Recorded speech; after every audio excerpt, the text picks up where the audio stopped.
हे आशुतोष गोवारीकर सरांचा एक डायलॉग मला खूप आठवतो. सर तुम्ही आग नाही लावली, तुम्ही वनवा लावला. बाद आहे. दोघांनाही मेसेज करणार. 35 वर्ष मी काम करतोय, बघू कसं साहेब आम्हाला कामावरून काढतो, नाही तर फिनेलच पितो साहेबासमोर. त्यांना असं वाटतं की जेव्हा तो सुरू होतो ना स्लो वाटतं मला. कॅरेक्टर मधली तफावत प्रकाश, तो बकासूर जो सगळ्यांना मारणारा आणि इथे माणसरी आजवर पाहिली तशी लव्ह स्टोरी नाही. ती बघण्यासाठी तुम्हाला सिनेमागृहात जावं लागेल. अर्थात. मित्रांनो, पुन्हा एकदा तुमच्या भेटीला आम्ही आलेलो आहोत आणि आम्ही सांगतोय गोष्ट सिनेमाची. आणि आज सिनेमा आहे आता थांबायचं नाही. मित्रांनो, आता थांबायचं नाही सिनेमा पाहिला आणि पाहिल्यानंतर खरं तर 1 तारखेला सिनेमा रिलीज झाला. हा संपूर्ण महाराष्ट्रामध्ये चित्रपटगृहामध्ये लोकांनी खूप सारी गर्दी केली, कारण बऱ्याच दिवसानंतर एक खूप चांगला उत्तम दर्जाचा एक सिनेमा आपल्या भेटीला आलेला आहे. नक्कीच. ह्या सिनेमाच्या बाबतीत एका पहिल्या फटक्यात काय बोलायचं तर क्या बात क्या बात क्या क्या बात. मस्त सिनेमाची एकंदरीत ओव्हरऑल कथा काय असेल हे तुम्हाला ट्रेलर बघून टीजर बघून कळलीच होती की आपल्या बीएमसीची काही कर्मचारी, म्हणजे वास्तविक सिनेमा, बीएमसीचे काही कर्मचारी होते आणि त्यांना त्यांचे जे ऑफिसर नवीन येतात ते त्यांना 10वीची परीक्षा द्यायला सांगतात आणि मग पुढे प्रत्येकाचं एक वेगवेगळं कुटुंबाचे काही गोष्टी असतात, प्रत्येकाची एक गोष्ट असते. तसे त्या सगळ्या गोष्टींना फेस करत 10वी पास होतात, नापास होतात, की काय होतं त्यांच्या आयुष्यात पुढे काय घडतं, यासाठी तुम्हाला सिनेमा बघायचा चित्रपटगृहात जाऊन, कारण हा आपला मराठी सिनेमा आहे. नक्कीच. 2016 साली हे सगळं घडलं होतं. हो. आणि त्यावेळेला असा कोणीतरी निर्णय घेणं एखादा अधिकारी आणि त्या अधिकाऱ्याच्या निर्णयाला कर्मचाऱ्यांची साथ लाभणं आणि अर्थात तू जसं बोललास की काय मध्ये मध्ये गोष्टी आहेत, तो सिनेमा आहे. त्याची कथा, पटकथा आणि संवाद ज्यांनी लिहिलेले अर्थातच ओमकार गोखले, स्वतः शिवराज वायचळ आणि अरविंद जगताप यांनी या सिनेमाचं लेखन केलेलं आहे. आणि उत्तम, म्हणजे डायलॉग वगैरे तर त्यांनी लिहिले तर क्या बात असणारच. नक्कीच नक्कीच. सिनेमा बघताना असं वाटतं की जेव्हा तो सुरू होतो ना स्लो वाटतं फार, का थोडस काही मिनिटं हे सगळं स्लो चाललंय. म्हणजे आपलं दोघांचं बोलणं पण झालं, बरोबर, स्लो वाटते का नाही, पण तो सिनेमा स्लो नाहीये. तो सिनेमा एक त्याचा रिदम आहे ऍक्च्युली. तो स्टोरी सांगत असताना, ती कथा पुढे पुढे सरकत असताना जशी त्या कॅरेक्टरची सगळ्या डेव्हलपमेंट आहे, त्या घटनांची डेव्हलपमेंट आहे ना, तसा तो सिनेमा हळूहळू हळू इव्हॉल्व्ह होत जातो आणि मग ते एकमेक असं काय बोलतात ते मिश्रण होतं. सगळं मिश्रण होतं ऍक्च्युली. अर्थ एक ऑडियन्स पकडत असतो हळूहळू हळू, आणि त्या पद्धतीने ऑडियन्स त्या गोष्टीमध्ये इन्व्हॉल्व्ह होतं आणि मग आपल्याला कळतच नाही, सीन बाय सीन होऊन जातात आणि शेवट कधी येतो, पुढे काय पुढे काय पुढे काय, हे असं सतत होत राहतं आणि त्यात गुंतून जातो आपण. म्हणजे 3 माय 6 माय आणि वार्षिक परीक्षा स्वतः दिल्यासारखा एक भास आहे त्याच्यात, भास होतो. अर्थात. आता एकंदरीत आपल्या ज्या पद्धतीने आपल्या सर्वच कलाकारांनी कामं केलेले, क्या बात, काय सुंदर पद्धतीने त्यांनी काम केले. म्हणजे आशुतोष गोवारीकर सरांनी, म्हणजे ॲज अ डिरेक्टर किंवा या पद्धतीने काम करत असताना खूप वेगळ्या पद्धतीने करतात, पण ॲज अ ऍक्टर काम करत असताना खूपच वेगळ्या पद्धतीने त्यांनी सहज सोपं आणि त्यांची भाषा ज्या पद्धतीने त्याने डायलॉग फेक केलेले एकदम सहज सोपं करून टाकले. भावलेलं कॅरेक्टर होतं ते म्हणजे भरत जाधव सरांचं. म्हणजे अर्थात जे आपण जत्रामध्ये पाहिलेले भरत जाधव आणि ह्याच्यामध्ये पाहिलेले भरत जाधव, म्हणजे कॅरेक्टर वर्क जे ज्या पद्धतीने केलंय, क्या बात आहे. सिद्धार्थ सरांचं खूप चांगलं काम आहे, प्रवीण डाळिंबकर यांचं खूप चांगलं काम आहे, प्राजक्ता यांचं खूप चांगलं काम आहे, किरण खोजे यांचं. त्या म्हणजे डोळ्यातून कळतं त्यांच्या की नवऱ्याला पटत नाहीये, काम करतायत त्या, म्हणजे ते जे परीक्षा देत आहेत त्या सांगितलं बाहेर काम पकडलंय, मस्त काम केलं त्यांनी. म्हणजे ते एक मला सीन आवडला की नवरा टिकली लावून बघत असतो, त्यांच्या वेगवेगळ्या टिकल्या अशा तो त्यांच्या कपाळाला लावून बघत असतो आणि त्यांचं लक्ष असतं कोंदड्यामध्ये ठेवलेल्या पिशवीमध्ये असलेल्या पुस्तकांकडे. हे ठीक आहे, हे लिहिलेलं असतं, दिग्दर्शक सांगतो, ऍक्टर काम करतो, पण ते काम करत असताना त्याच्या नजरेतून दिग्दर्शकाला काय बोलायचं आहे हे ऍक्टरच्या नजरेतून समजणं ना, म्हणून किरण खोजे, मला त्यांचं काम खूप आवडलं. खूपच सुंदर काम.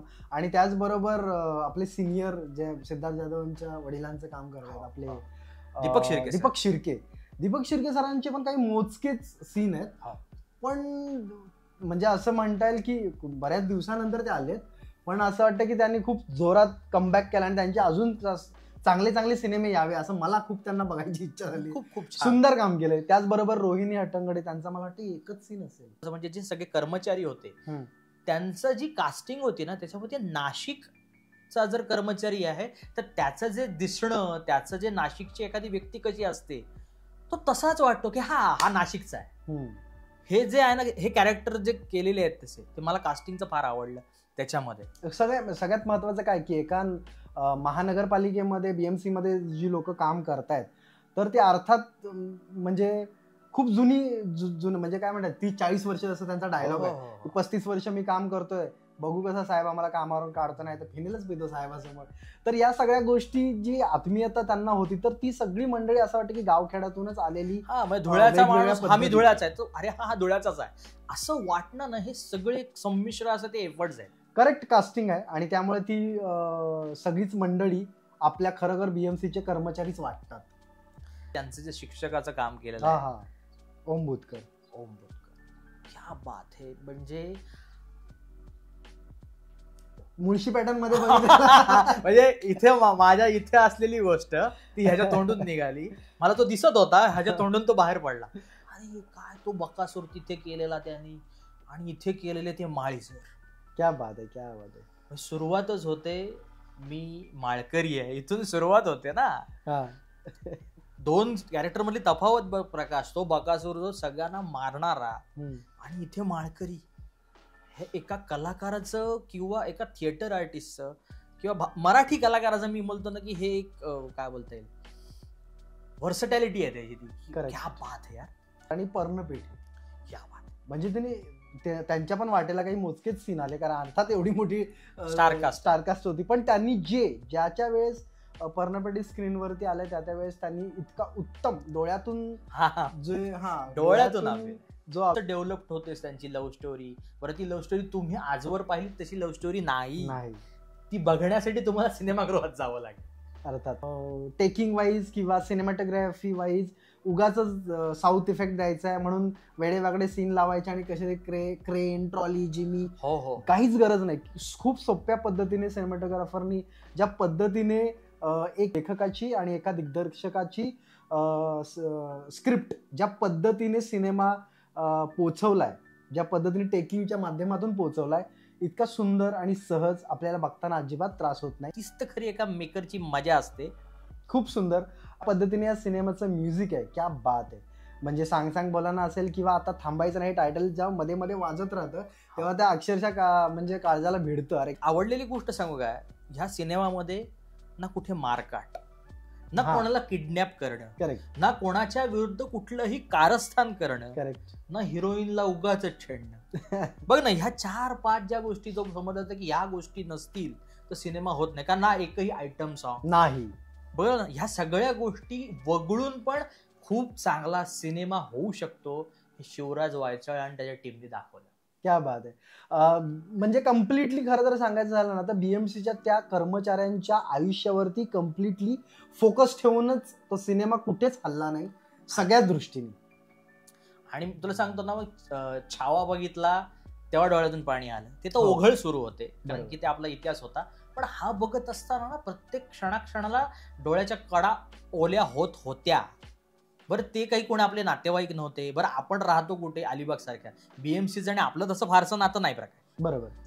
BMCच्या लोकांना आपण बघत नाही जवळ, आपण छोट्याशा शहरात राहतो. पण तरीही ही कर्मचारी हे आपले वाटतात, त्यांचे प्रॉब्लेम्स आपले वाटतात. त्याच्यामुळे हे सिनेमाचं त्या यश आहे.